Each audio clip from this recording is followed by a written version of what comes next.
பொதுமக்களிடம் குறைகளை கேட்க வந்த அமைச்சருக்கு உற்சாக வரவேற்பு. பாசார் கிராமத்தில் 10 நாட்களில் 130 பட்டாக்களை உடனடியாக நானே வந்து தருகிறேன் என அமைச்சர் உறுதியளித்தார்.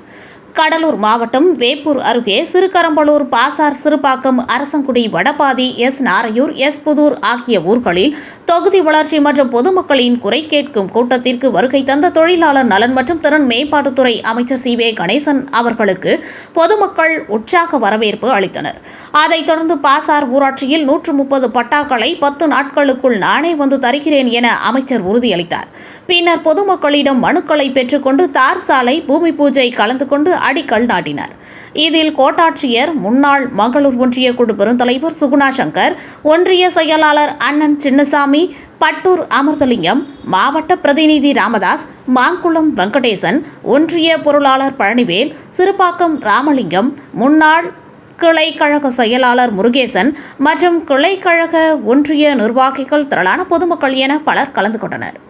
அவங்கள்ட்ட கொடுத்து முடிச்சு கொடுக்கறதுக்காக தான் அதிகாரம் எல்லாம் கூட அழிச்சிட்டு வந்திருக்கேன். ஏற்கனவே வந்துட்டு போய் அதனால உங்களெல்லாம் மீண்டும் சந்திக்கணும், பார்க்கணும். கழுதூர்ல இருந்தார் மந்திரி என்ன செஞ்சாரு நாளைக்கு ஒருத்தர் கேட்கக்கூடாது. பக்கத்து ஊர்ல 4 கிலோமீட்டர் நமக்கு என்னப்பா செஞ்சாரு, அதனாலதான் கேட்டு என்ன செய்யாம இருக்காது பார்த்துக்கிட்டே வந்து எல்லா தெருவிலும் சிமெண்ட் ரோடு போட்டிருக்கு. தண்ணி எப்படி இல்லை, தண்ணி குடிநீர் பிரச்சனை இல்லைன்னாங்க. போடணும்னு சொல்லியிருக்காங்க. 2 இடத்துல ஐமாஸ் லைட்டு போடணும்னு சொல்லியிருக்காங்க. மாப்புடையில் போற ரோடு வந்து லிங்க் பண்ணி அது தார் ரோடு போடணும்னு சொல்லியிருக்காங்க. காலையில் ஆர்ஓ வாட்டர் போடணும்னு சொல்லியிருக்காங்க.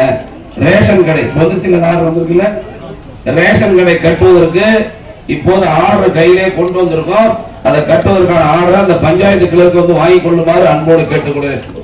13,36,000 ரூபாய்க்கான உத்தரவை இன்றைக்கு உங்களுடைய கிராமத்திற்கு வழங்கப்படுகிற பஞ்சாயத்து ரேஷன் கடை கட்டுறதுக்கு 13 லட்சம் ரூபாய் பணத்தை இப்போது ஒப்படைக்கிறேன். அதை எல்லாரும் பார்த்து கரவல் எடுக்குமாறு அன்போடு கேட்டுக்கொள்கிறேன்.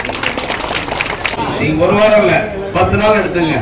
15ஆம் தேதிக்குள் அத்தனை பட்டாக்களை நானே வந்து கொடுக்கிறேன் என்பது நேரத்தில் தெரிவித்துள்ளேன். தாசில்தார் ஏற்பாடு பண்ணும். நன்றி. முதியோர் உதயத்துக்கு வந்துட்டு வராம இருக்கிறவங்க மனு எடுத்து வந்து கடைசியாக கொடுத்துட்டீங்கன்னா அது 1 மாசத்துக்குள்ள அந்த பணம் வந்துடும். முதியோர் உதவி புதுசா வேணும், எங்களுக்கு ஆதரவு யாரும் இல்லைன்னா அந்த மணியும் உணர்வு. இப்ப நம்ம முதலமைச்சர் சட்டமன்றத்தில் சொல்லியிருக்காரு, யாருக்கெல்லாம் வராம இருக்குதோ அவங்களுக்கெல்லாம் மனு வாங்குங்க, அவங்களுக்கும் கொடுத்துடலாம்னு சொல்லியிருக்காரு. யாருக்கு? அரசாங்க ஊழியரா இருக்கக்கூடாது, வாத்தியாரா இருக்கக்கூடாது, போலீஸா இருக்கக்கூடாது, விஓவா இருக்கக்கூடாது. அரசாங்க ஊழியர்கள் இல்லாத இருக்கக்கூடிய நம்மள மாதிரி விவசாயிகள், கிராமத்தில் இருக்கவங்களுக்கு, தகுதி உள்ளவங்களுக்கு யாரெல்லாம் வராம இருக்கும் அந்த மனு இருந்தாலும் கொண்டு வந்து கொடுத்தீங்கன்னா, அதை இறந்து விட்டால் 25 வயசுல இருந்து 50 வயசுக்குள்ள இருந்தா அவங்க விதவை சான்று கொண்டாந்து கொடுத்தா அவங்களுக்கு ஒரு 15 நாள்ல தையல் மிஷின் கொடுக்கறது ஏற்பாடு பண்ணிருக்கேன். அது வந்து நம்ம கழுதூர்ல ஏற்கனவே 2000 பேர் கொடுத்தோம்.